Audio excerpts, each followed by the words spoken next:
같이 계속 나누고 있습니다. 3장에서는 아담과 하와가 죄로 말미암아 이제 죄가 인간의 삶 속에 들어오게 되었지요. 사탄은 너무나 교묘하게도 하나님의 말씀을 의심하게 만들고 하나님의 성품을 의심하게 만들고 인간 안에 있는 욕망을 부추겨서 그것을 따먹으면 하나님같이 된다라고 함께 교묘하게 속여서 인간을 범죄하게 말았습니다. 그리고 사탄은 너무나 고소해하는 것이고 그런 죄 가운데 빠진 인간을 버리고 떠나가는 것이죠. 인간의 삶에 들어온 이 죄는 멈추지 않고 점점 커져가는 것을 보게 됩니다. 아담과 하와를 넘어뜨리고 형제 사이를 깨뜨리고 이웃과 사회의 관계를 무너뜨리는 그런 죄로 점점 자라가는 것을 보게 됩니다. 아담과 하와는 그 에덴 동산에서 쫓겨났습니다. 추방되었지요. 죄로 말미암아 땅에는 가시와 엉겅퀴가 나게 되었고 아담의 이마에서는 땀이 흘러야지 수고의 산물을 먹을 수 있는 그런 삶이 되었습니다. 여러분, 환경의 열악함과 육체의 노동의 그 고통, 이거보다 더 큰 것은 하나님과의 단절이었습니다. 너무나 쉽게 하나님과 교제했던 그 관계가 죄로 말미암아 단절됩니다. 하나님을 예배할 때 피를 흘리지 않으면 하나님께 나갈 수 없는 그런 어려움, 그런 고통을 경험하게 되었습니다. 하나님과 영적인 분리, 영적인 단절, 이것은 그 무엇으로 대신할 수 없는 깊은 어둠이었습니다. 이런 아담과 하와에게 하나님은 길을 열어주셨죠. 그래서 예배를 통해서 하나님과 만날 수 있는 그런 길을 열어주셨고 하나님 교제할 수 있는 길을 열어주셨습니다. 나그로 추방된 이후의 삶에 대해서 오늘 1절 말씀은 이렇게 시작하고 있습니다. 1절 말씀 같이 보시죠. 시작. 아담이 그 안에 하와와 동침하매 하와가 잉태하여 가인을 낳고 이르되 내가 여호와로 말미암아 등남하였다 하니라. 아담과 하와가 아들 가인을 얻게 되었습니다. 이 가인은 소유라고 하는 뜻입니다. 내가 여호와로 말미암아 소유하게 되었다, 아들을 얻게 되었다 뜻이죠. 여호와로 말미암아 여기는 두 가지의 뜻이 있는데 첫 번째는 하나님 주신 아들이라는 뜻입니다. 그래서 이 아들은 약속의 그 아들, 하나님 말씀하신 그 아들이라고 하는 소망을 담고 있는 것이지요. 아담과 하와가 범죄했을 때 하나님은 이런 언약의 약속의 말씀을 주셨습니다. 창세기 3장 15절 말씀인데 같이 보겠습니다. 시작. 내가 너로 여자와 원수가 되게 하고 너의 후손도 여자의 후손과 원수가 되게 하리니 여자의 후손은 내 머리를 상하게 할 것이요 너는 그의 발꿈치를 상하게 할 것이니라 하시고, 여자의 후손이 내 머리를 상하게 하고 너를 박살내게 할 것이다 라고 하는 그 약속을 주셨지요. 사탄에 대해서 그런 하나님의 심판에 대한 말씀을 주신 것입니다. 하와는 그 하나님의 언약을 기억하고 그 아들을 얻게 되었을 때 이 아들은 하나님께서 보내주신 바로 그 언약의 아들이다 라고 하는 그런 고백을 했다는 것이죠. 또 한 가지는 이 아이는 진실로 하나님으로 말미암아 얻게 되었다는 고백입니다. 해산의 고통이 컸습니다. 이전까지는 알지 못했고 경험하지 못한 그 출산에 대한 그 고통을 통과가 난 다음에 그 아들을 얻게 되었을 때 그 하와의 마음에는 이 아이는 내가 낳은 것도 아니고 내가 출산한 것도 아니라 하나님께서 이 아이를 잉태하시고 이 아이를 얻게 되었다라고 하는 그 감격, 그 기쁨을 이렇게 고백한다고 하는 그런 뜻입니다. 여러분, 우리가 결혼해서 아이를 낳게 되면 신기합니다. 왜냐하면 어떻게 이런 아이가 태어났을까? 왜냐하면 생긴 모양과 그 아이의 그 눈, 코, 귀, 입이 너무나 예쁘고 귀합니다. 그래서 그 아이를 볼 때 부모의 마음에서는 갑자기 엄숙함과 진지함이 이렇게 다가오게 됩니다. 어떤 분은 그 아이를 보면서 정말 이 아이의 해맑은 눈앞에 내가 더 이상 죄를 지면 안 되겠구나 그런 다짐도 하게 되고, 내가 이 아이 앞에 정말 떳떳하게 살아야지 그런 마음을 하지만은 그런 고백도 했다고 합니다. 여러분, 그 아기를 보는 가운데 부모의 마음속에는 정말 하나님에 대한 경외감, 하나님이 이 아이를 주셨다라고 하는 그 기쁨, 감사가 그 아이의 생명 가운데 담겨 있습니다. 아무튼 여러분, 해산의 고통을 통과한 이 가운데 가인을 얻게 되었습니다. 얼마나 기뻤겠죠? 그 아이가 자라고 성장하고 그리고 이제 가인이 자라는 가운데 둘째 아벨이 태어나게 되었습니다. 이 아벨이라는 뜻은 생기입니다. 생기. 여러분 2절 말씀을 같이 한번 보시죠. 2절 말씀 시작. 그가 또 가인의 아우 아벨을 낳았는데 아벨은 양치는 자이었고 가인은 농사하는 자이었더라. 이 아벨을 낳았는데 아벨은 양을 치는 자였다라고 이렇게 말하고요. 이 아벨에 대해서는 성경 전체에서 딱 3번만 나옵니다. 이 아벨에 대해서는 다른 데는 더 이상 언급이 없어요. 3번 딱 나오는데 마태복음 23장 35절에 보면 그러므로 의인 아벨의 피로부터 라고 하면서 의인 아벨이라 이렇게 부르고 있고, 누가복음 11장 51절에 보게 되면 선지자 아벨이라고 이렇게 말하고 있습니다. 아벨인데 의인 아벨, 선지자 아벨 이렇게 말하고 있고요. 마지막으로 히브리서 11장 4절에 보면 이 말씀 같이 읽겠습니다. 시작. 믿음으로 아벨은 가인보다 더 나은 제사를 하나님께 드림으로 의로운 자라 하시는 증거를 얻었으니 하나님이 그 예물에 대하여 증거하시니라. 저가 죽었으나 그 믿음으로써 오히려 말하느니라. 믿음으로 아벨은 가인보다 더 나은 제사를 드렸다라고 하고 하나님께 의로운 자라, 인정을 받은 사람이라 이렇게 말씀하고 있습니다. 딱 3번밖에 나오지 않는데 그 3번 가운데 의인 아벨, 선지자 아벨, 믿음으로 더 나은 제사를 드린 아벨 이렇게 말씀해주고 있습니다. 가인과 아벨 이 두 아들이 아담과 하와가 얻은 두 아들입니다. 두 사람은 아벨은 양치는 일을 하였고 가인은 농사를 지었고 각자의 삶 속에서 그들이 하는 가운데 하나님을 예배하는 자리에 나오게 되었고 그 하나님을 예배하는 가운데 놀라운 예배를 하게 되었습니다. 한 사람의 예배는 연락되었고 한 사람의 예배는 연락되지 않았습니다.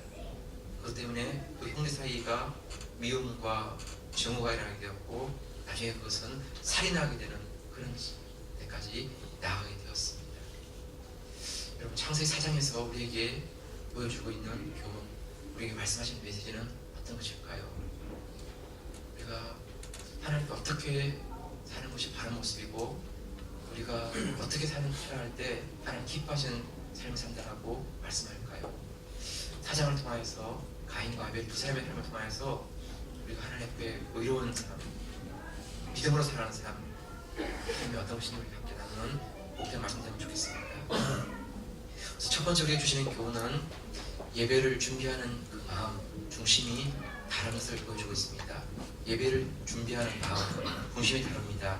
3절과 5절 같이 한번 보시죠. 3절과 5절 말씀 시작.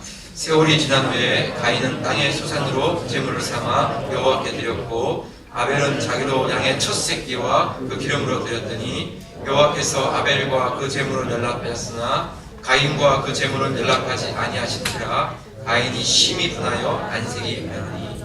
세월이 지난 후에 아마 이제 좀 자랐겠죠, 그렇죠? 그래서 청소년기를 지나서 아마 청년의 시기 혹은 또 그 이상이 되는 시간이 되었을 것 같습니다. 그들은 계속해서 양을 치는 자로서 또 땅을 농사를 짓는 사람으로서 이렇게 각자의 일을 열심히 했던 것 같습니다. 그래서 때가 되어서 하나님께 이제 그 예물을 준비해서 나가게 되는데 땅의 소산물을 가지고 양의 소산물을 가지고 나가게 되었습니다. 여러분 성경에는 가인과 아벨만 나와 있지만 아마 여자들도 있었던 것 같습니다. 아담과 하와가 남자만 계속 나왔던 것은 아닌 것 같고요. 여자도 나왔지만 성경에는 구약에서는 여자들의 이름은 잘 나오지 않습니다. 남자를 중심으로 해서 기록에 나가는 중심이기 때문에 여자 이름은 나오지 않지만 분명히 여자도 있었던 것 같습니다. 그렇지만 성경은 두 남자의 지금 그 두 아들의 모습을 우리에게 대표적으로 말씀해주고 있습니다. 두 사람이 제사를 드렸는데 예배를 드렸는데 한 사람은 연락되었고 한 사람은 연락되지 않았습니다. 차이가 어디에 있는 것일까요? 왜 아벨의 제사는 연락되었고 가인의 제사는 연락되지 않았을까요? 여기에 대해서 전통적인 해석은 피의 유무에 있다 이렇게 해석합니다. 피가 있고 없고 이것 때문에 가인은 농사를 지었기 때문에 농산물로 하나님께 예배드렸지만 가인은 목축을 하기 때문에 아벨은 목축을 하기 때문에 양을 잡아서 그 양의 새끼를 가지고 예배드렸고 피를 흘렸기 때문에 하나님 그 피로 말미암아 예배를 받고 받으지 않는 이런 차이가 있었다, 이렇게 해석을 합니다. 네, 이것도 타당 같습니다. 네, 왜냐하면 창세기 3장 21절에 보게 되면 요 하나님이 아담과 그 아내를 위하여 가죽옷을 지어 입히시니라 라고 했는데, 그 무화과 나무 잎으로 가린 그들에 대해서 하나님이 궁리를 계시고 짐승을 잡아서 가죽옷을 취하여서 그들에게 입혀주시면서 부끄러움을 이렇게 가리고 주셨죠. 그때 하나님은 아담과 하와에게 하나님께 나올 수 있는 그 길에 대해서 짐승의 피를 흘릴 때 하나님께 예배할 수 있고 나올 수 있는 그런 것을 이렇게 말씀해 주신 것 같습니다. 그래서 피에 있고 없고 하는 이 문제가 참 중요한 것 같습니다. 그런데 이 피의 유무에 관한 부분은 단 한 가지 걸리는 게 속죄, 그러니까 죄를 속하는 부분에 대해서는 피가 있고 없고 하는 것이 중요한 결정적인 단서가 됩니다.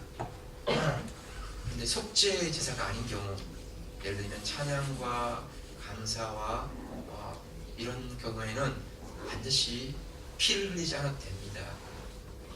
소재로도 곡식으로도 하나님께 예배할 수 있었고 땅의 산물로도 하나님께 예배할 수 있었습니다. 그래서 이 경우가 속죄에 해당하는 제사라면, 예배라면 피가 있어야 되는 사실이 분명히 맞는데, 그렇지 않는 경우라면 꼭 피가 있고 없고 하는 문제는 아니기 때문에 피가 있고 없고 하는 것 때문에 연락되고 연락되지 않고 하는 것을 이렇게 판별하기에는 어려움이 있는 것 같습니다.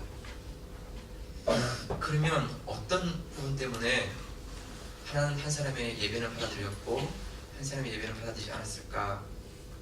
4절 5절을 한 번 더 보게 되면 여호와께서 아벨과 그 제물은 연락하였으나 가인과 그 제물은 연락하지 아니하신지라, 이렇게 되어 있는데, 중요한 것은 사람이 먼저 나오고 있습니다. 하나님께서 아벨과 그 제물, 가인과 그 제물, 그러니까 제물에 대한, 예물에 대한 그 부분보다 사람에 대한 부분을 먼저 기록하고 있다는 것입니다. 아벨과 그 예물, 가인과 그 예물. 지금 이 본문에서 한 가지 중요한 단서는 예배드리는 그 예배자의 그 삶, 그의 마음 중심, 이것이 더 주목해야 될 부분이 아닌가 이렇게 생각합니다. 히브리서 11장 4절에 우리가 본 말씀 가운데 믿음으로 아벨은 가인보다 더 나은 제사를 하나님께 드림으로 의로운 자라 하시는 증거를 얻었다라고 되어 있는데, 믿음으로 아벨은 더 나은 제사를 드렸다고 되어 있습니다. 그러니까 아벨이 가지고 있는 가운데 중요한 포인트는 예물에 대한 것보다 믿음으로 하나님께 더 나은 예배를 드리고자 하는 그런 마음을, 그런 모습을 가졌다는 것입니다. 그것을 히브리서 11장에서 이렇게 인정하고 있는 것이죠. 도대체 어떤 믿음, 어떤 중심을 가지고 있었는가, 이 부분에서 우리가 그걸 찾아야 되는데요. 3절 4절 말씀에 나온 말씀을 여러분 같이 한번 더 보십시오. 같이 한번 읽겠습니다. 시작. 세월이 지난 후에 가인은 땅의 소산으로 제물을 삼아 여호와께 드렸고 아벨은 자기도 양의 첫 새끼와 그 기름으로 드렸더니 여호와께서 아벨과 그 제물은 멸망하였으나. 가인은 땅의 소산으로 제물을 삼아서 여호와께 드렸다고 되어 있고, 아벨은 양의 첫 새끼와 그 기름으로 드렸더니 라고 설명하고 있습니다. 그러니까 가인은 하나님께 나아갈 때, 예배 드릴 때 땅의 산물로, 소산으로 예물을 드린 거 너무 귀한 것이죠. 네, 나쁜 거 아닙니다. 그것도 참 귀한 것이죠. 그런데 아벨이 드리는 모습을 보니까 아벨은 양이 있는 가운데서 양의 첫 새끼를 구별했습니다. 그리고 그 양의 첫 새끼 중에서도 또 기름을 구별해서 하나님께 드리는 그 태도, 그 모습이 있다라고 지금 이 본문에는 기록하고 있습니다. 그러니까 두 사람이 같이 예배 자리로 나가는데 아벨과 가인은 그냥 땅의 산물 가운데서 이렇게 그걸 취하여서 가져갔지만, 아벨은 하나님께 나아갈 때 양의 첫 새끼를 구별하고 그 양의 첫 새끼 가운데도 기름을 따로 구별해서 하나님께 그걸 내어드리는 이런 태도, 이런 모습을 가지고 있다는 것입니다. 예배 가운데로 나아가는 그 마음, 중심이 분명히 뭔가 좀 차이가 있는 이 메시지를 우리에게 보여주고 있습니다. 예, 성도 여러분, 우리가 일상적으로 드릴 수 있는 예배 참 정말 귀한 것입니다. 근데 그 일상적으로 드리는 예배 속에서 정말 마음 가운데 우리가 어떻게 하면 하나님을 더 기쁘시게 드릴까, 어떻게 하면 하나님을 더 높여드릴까, 어떻게 하면 하나님 더 기뻐하실까, 그 마음을 담아서 중심을 담아서 드리는 것, 똑같이 드리는 예배지만 그 예배 속에 하나님을 향한 그 마음과 중심은 밖으로는 드러나지 않지만 그 속에서는 분명한 다른 구분될 수 있는 이런 차이가 있게 되는 것입니다. 그냥 시간이 되어서 앉아있는 그런 예배도 되지만 예배 드리기 전에 나올 때 하나님 앞에 기도 제목을 가지고 예물을 준비하고 입을 옷과 몸과 마음을 깨끗이 하고 정말 그 예배 깊이 가운데 들어가기 위해서 예배전에 나와서 기도하면서 예배를 사모하고 예배 그 말씀과 찬양과 기도 가운데 깊이 빠져들어가는 그 모습, 동일한 예배를 드리지만 예배에서 그 받게 되는 감동과 기름 부으심과 은혜가 분명히 차이가 나는 것입니다. 성도 여러분, 저는 가인보다 아벨의 이 부분에 대해서 여러분들에게 말씀을 나누고 싶습니다.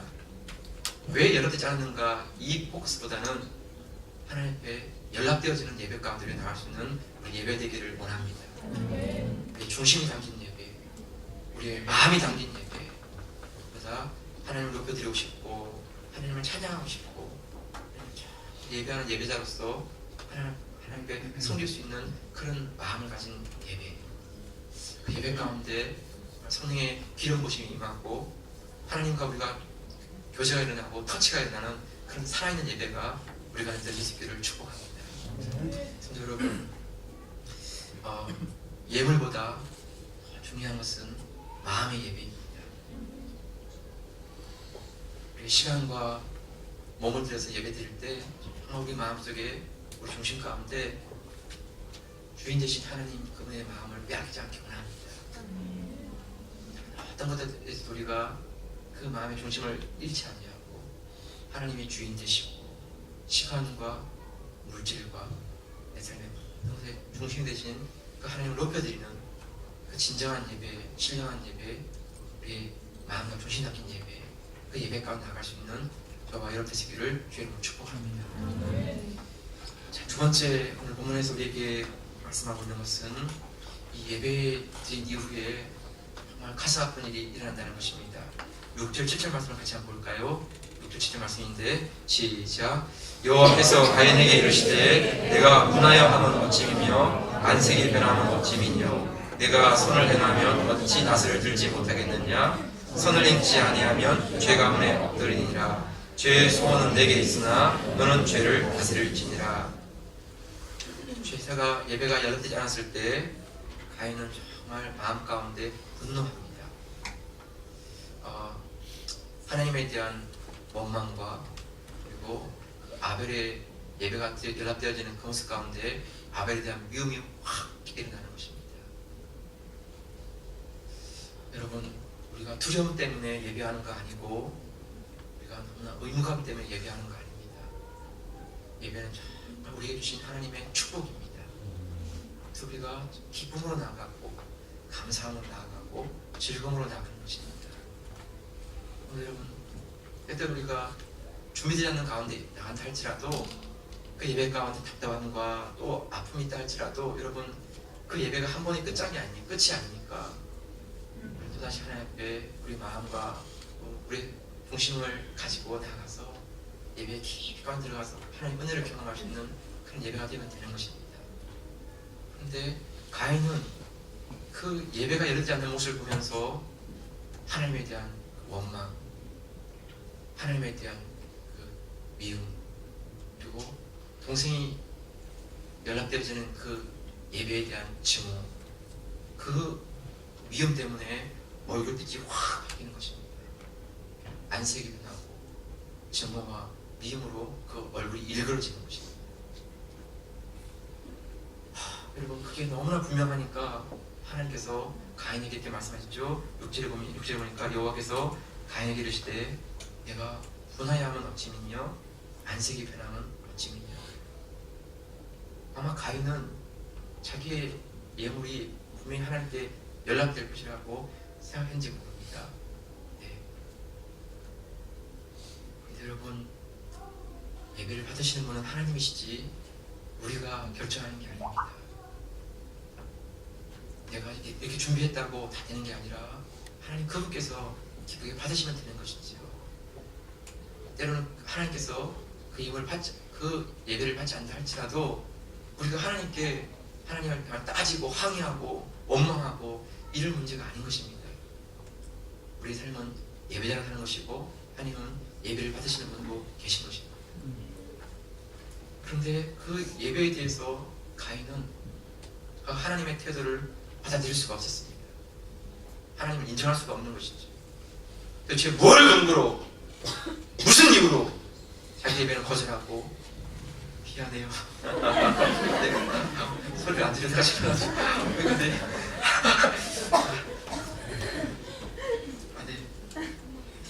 진짜 같이 하면 될까요?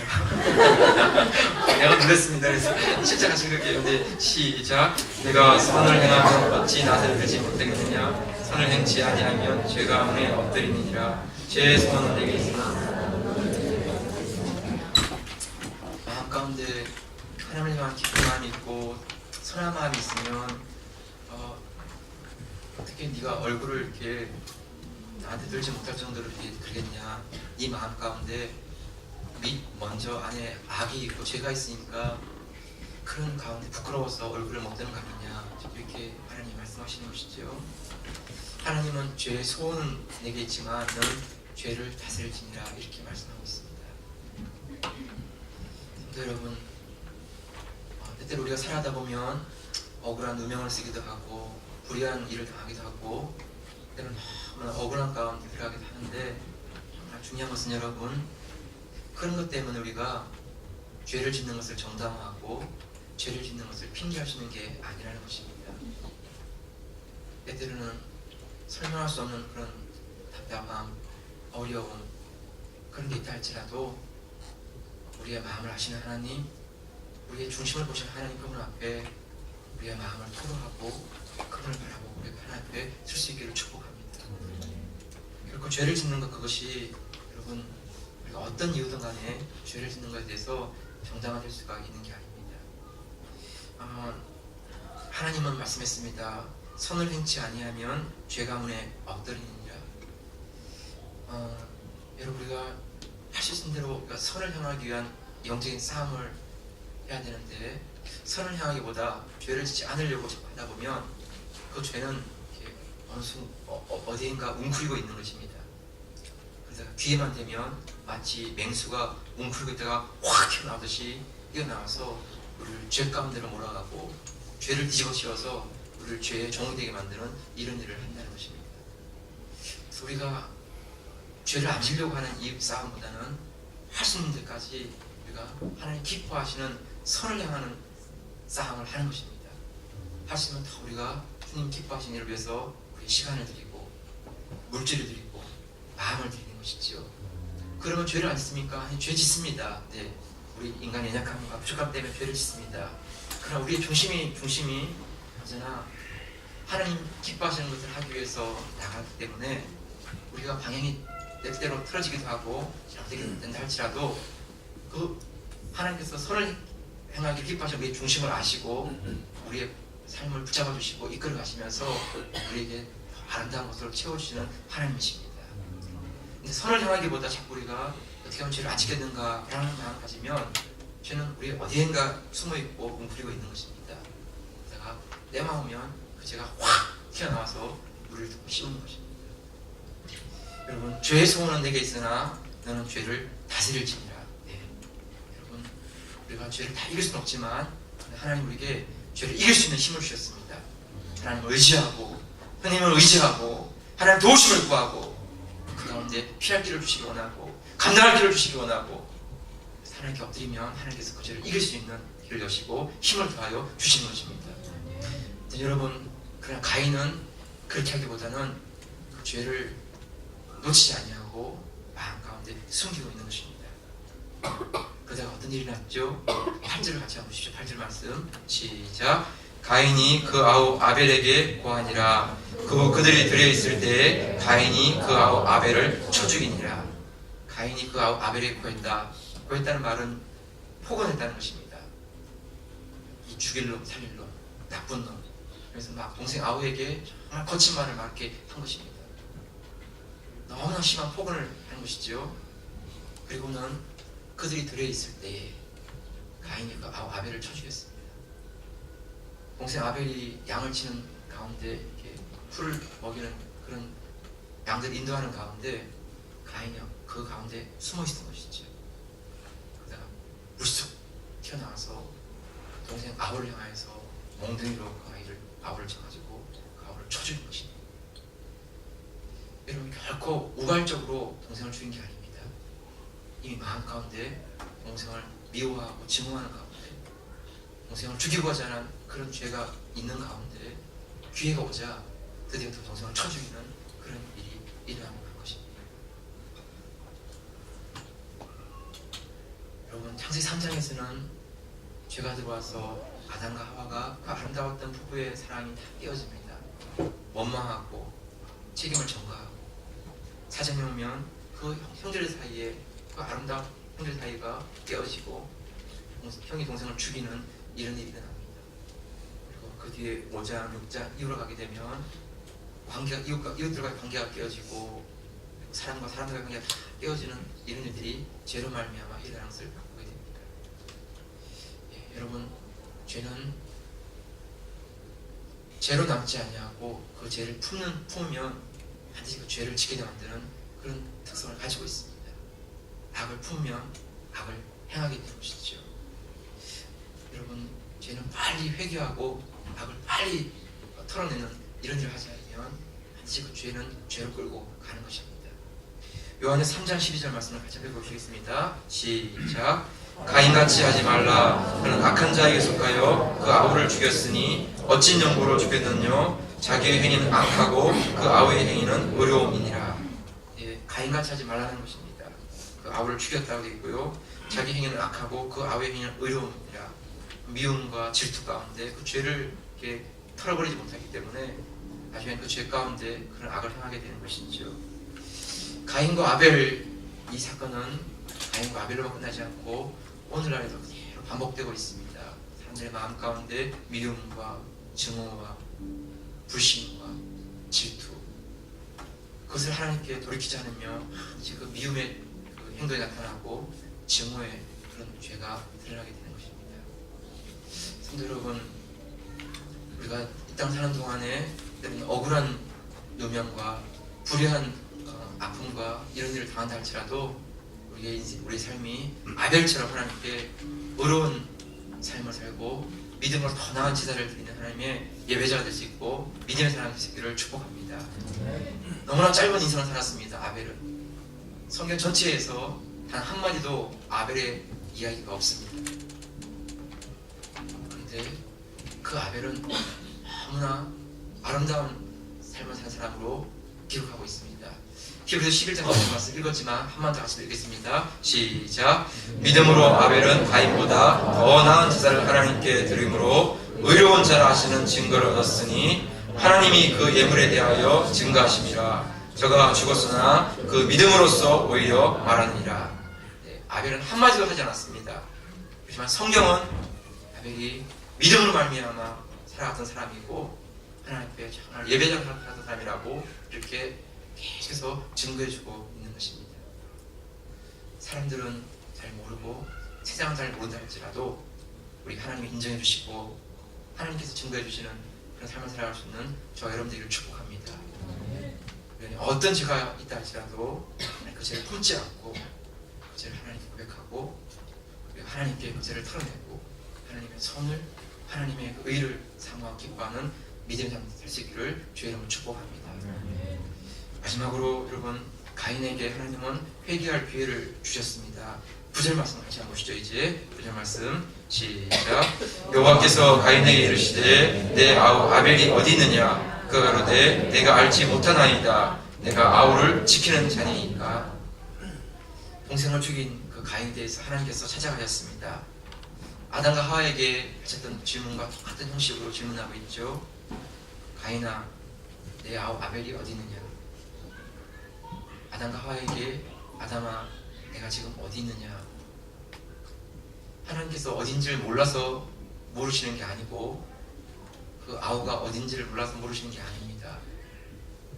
하나님은 가인에게 자기의 한 행동을 돌아보고 마음을 돌이킬 수 있는 기회를 주시고 시간을 주시는 것이지. 얼마든지 하나님은 다그칠 수 있습니다. 몽둥이를 쫓아가가지고 이누자식한테 막 두드려 팰 수도 있습니다. 하나님은 그렇게 하지 않으시고 기회를 주시는 것이죠. 가인아, 내 아우 아벨이 어디 있지? 이렇게 말씀하시는 하나님의 눈에는 그런 눈물이 이렇게 맺힐 수도 있고, 이렇게 말씀하시는 하나님의 음성 가운데는 아픔과 고통으로 그 목소리가 변하시는 가운데 이렇게 물어보시는지 모르겠습니다.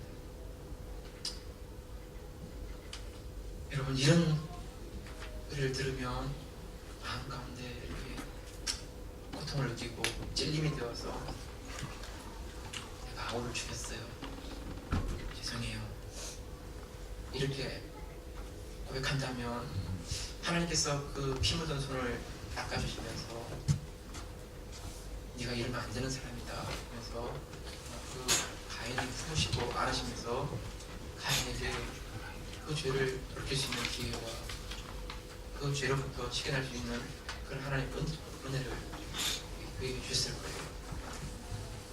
근데 가인이 자기의 죄를 인정하지 않습니다. 이렇게 말하죠. 내가 내 아우를 지키는 자니까.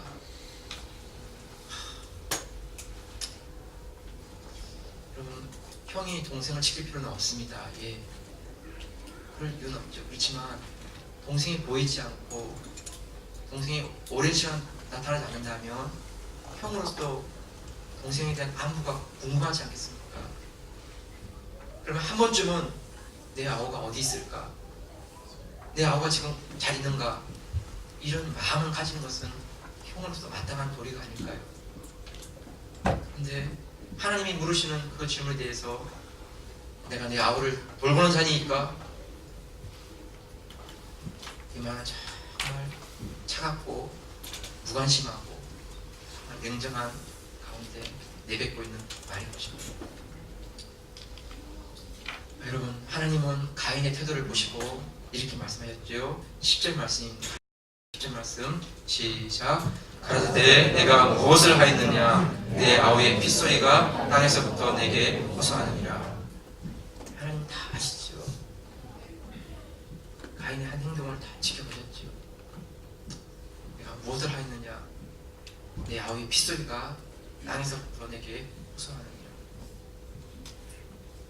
네, 여러분, 그렇습니다. 의인의 죽음은 결코 허무하게 끝나는 것이 아닙니다.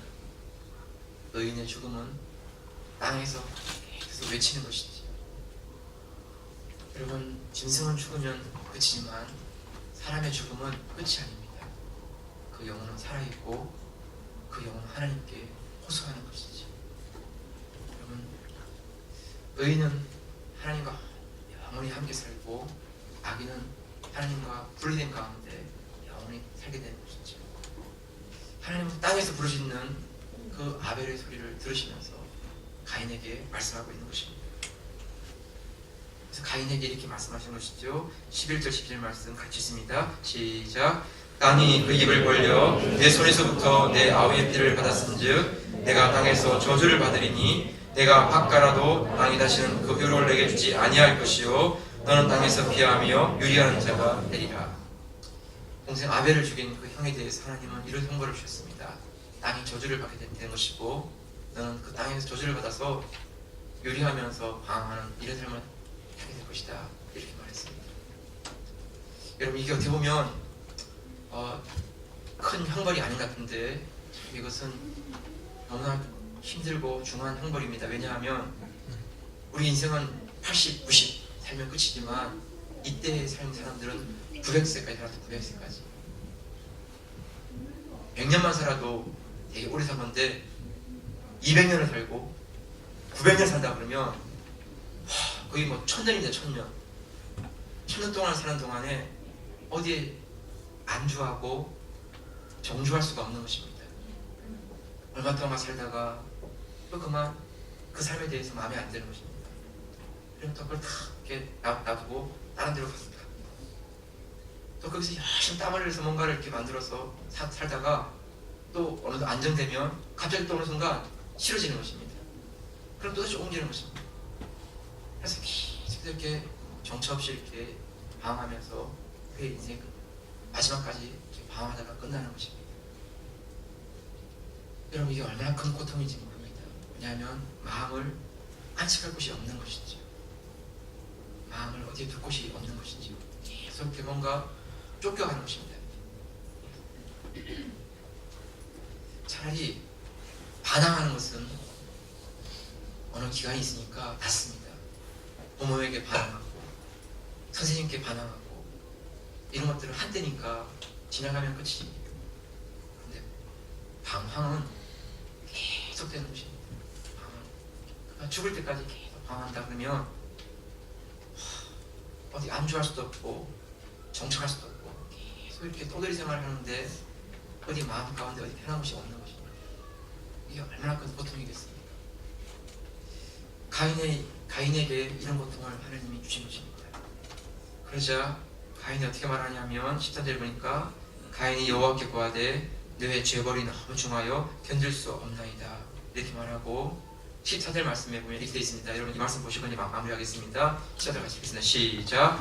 주께서 오늘 이 지면에서 나를 쫓아내시온즉 내가 주의 낯을 뵙지 못하리니 내가 땅에서 피하며 유리하는 자가 될지라 물은 나를 만나는 자가 나를 죽이겠나이다. 여러분 정말 그 유리하며 방황하는 그 고통을 얘기하는 것이지요.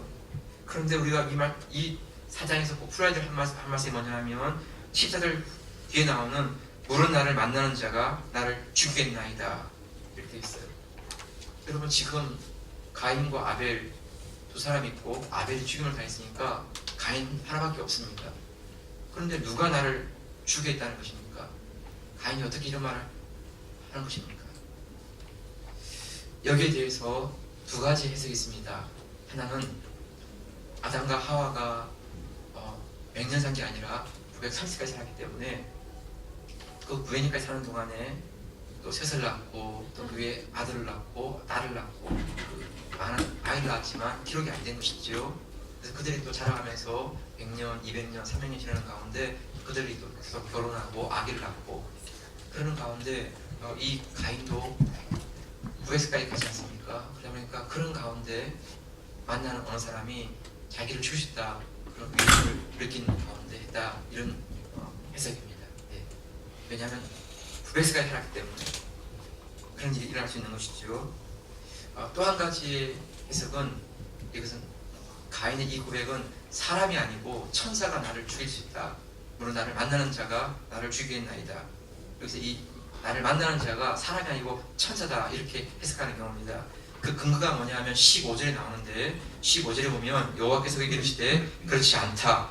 가인을 죽인 자는 벌을 7배나 받으리라 하시고 가인에게 표를 주사 만나는 누구이든지 죽임을 면케 하시니라. 표를 줬는데 이마에 표를 줬는지 손에 표를 줬는지 아니면 어디에 줬는지 모르지만 무슨 표를 주었습니다. 그런데 가인을 만나는 사람들이 그가 그런 표시가 있을 때, 그 문신이 있을 때 그 문신을 보고 이것은 하나님께서 이 사람을 죽이지 말라 하는 이 표라는 걸 어떻게 알겠습니까? 사람은 그걸 알 수가 없고 아마 이것은 천사들이 알 수 있는 부분이기 때문에 천사들이 가인을 죽이지 못하도록 지켜주신 것이다. 이런 두 가지 해석이 있습니다. 저는 이 두 가지 가운데 전자를 더 지지합니다. 아마 아담과 하와가 살아가는 가운데 자녀를 낳게 되었고 그들이 또 자라서 결혼하면서 사람들이 많아지면서 가인을 해줄 수 있는 그런 것들을 막아주셨다. 이렇게 해석한 것입니다. 근데 이 두 가지 해석 말고 또 다른 완전히 이상한 해석이 있습니다. 그것은 이단의 해석인데 이단의 해석은 이런 것입니다. 가인의 이 고백을 우리가 판단해 볼 때 이 세상에는 아담과 하와만 있었던 것이 아니라 또 다른 수많은 사람들이 살고 있었다. 그런데 하나님은 그 많은 사람들 가운데 아담과 하와를 대표자로서 선택하시고 그 아담과 하와와 약속을 했는데 그들이 그 약속을 깨뜨렸기 때문에 죄를 범하게 되었고, 그래서 그 죄를 범한 그들 가운데서 가인은 아담과 하와 말고 또 다른 사람들을 염두에 두고 자기를 만나면 죽일 것이다, 이런 말을 한 것이다, 이렇게 해석하는 것이지요. 그렇게 되면 창세기에 나오는 창조주 하나님께서 아담과 하와를 만들었다는 이 자체도 부인되는 것이고, 많은 사람들은 또 어디서 나왔고, 또 그 많은 사람 가운데 아담과 하와의 죄가 왜 모든 인류에게 죄를 다 책임져야 되는지, 그에 대해서 설명할 수 없는 여러 가지 문제가 나오는 것입니다. 더더구나 가장 큰 문제는 뭔가 하면 성경에서 그런 증거들을 찾아볼 수가 없습니다. 아담과 하와 외에 하나님 또 다른 많은 사람을 만들었다, 그런 사람들이 있었다. 왜냐하면 성경을 해석하기 위해서는 구약과 신약의 일관된 그 가르침, 교훈을 우리가 따라가야 되는데, 사도행전 17장 26절을 같이 한번 보시죠. 사도행전 17장 26절 말씀인데 같이 있습니다. 시작. 인류의 모든 족속을 한 혈통으로 만드사 온 땅에 거하게 하시고 저의 연대를 정하시며 거주의 경계를 하셨으니, 인류의 모든 족속을 한 혈통으로 만드사, 우리 성경에는 혈통인데 원문에는 한 사람입니다. From one man. 이태리 성경에도 한 사람입니다.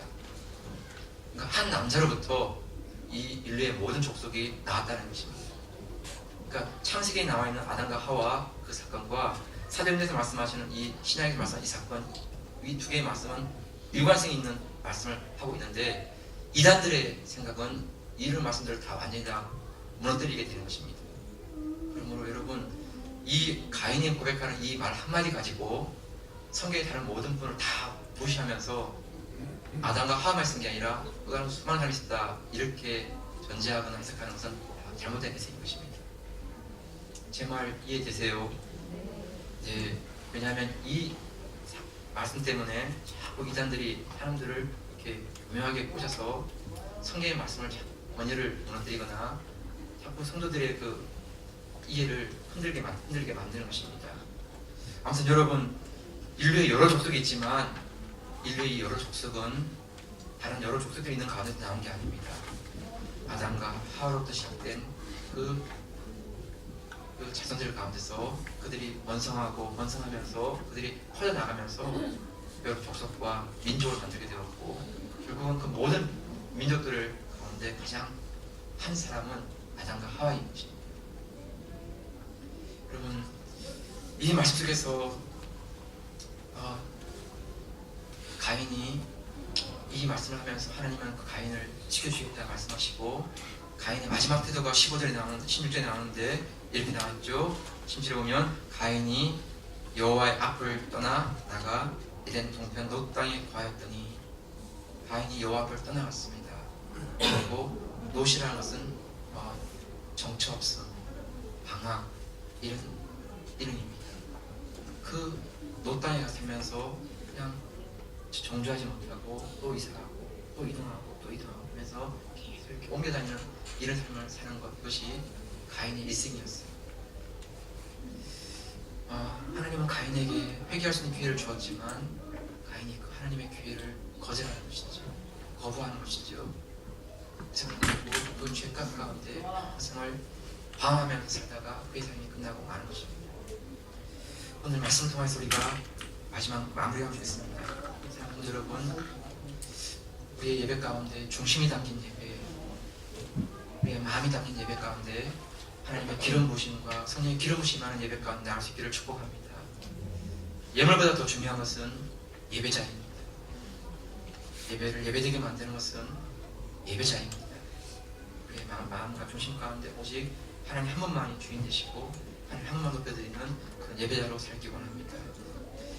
여러분, 이 땅을 살다 보면 때로는 우리가 불의한 일을 당합니다. 가슴 아프고 원통한 일을 당하지만, 여러분, 하나님이 증거해 주시고 하나님이 인정해 주신다면 그 사람은 결코 후회되지 않습니다.